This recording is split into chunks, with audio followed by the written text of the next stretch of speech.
Next কিছু list আপনারা দিতে পারেন, দেখি কাকে কাকে আর বানানো যায়। Let's do that.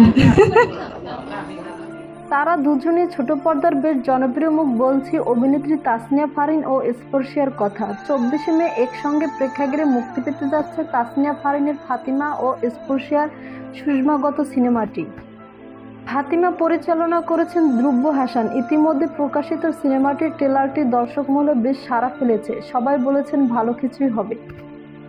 ইরানের ফজর আন্তর্জাতিক চলচ্চিত্র উৎসবে পুরস্কারিত এই সিনেমায় ফারিন ছাড়াও ইয়াশ রোহান, মানস বন্দ্যোপাধ্যায়, সুমিত সেনগুপ্ত, পান্তু কানাই, আয়েশা, মনিকা সহ আরও অনেকে অভিনয় করেছেন। সিনেমাটি নিয়ে ভীষণ উচ্ছ্বসিত ফারিন। সম্প্রতি ফেসবুকে সিনেমার পোস্টার শেয়ার করে লিখেছেন, আসছে দুই সময়ের দুই সংগ্রামের আখ্যান ফাতিমা। দেখুন 24শে মে থেকে আপনার কাছের সিনেমা হলে।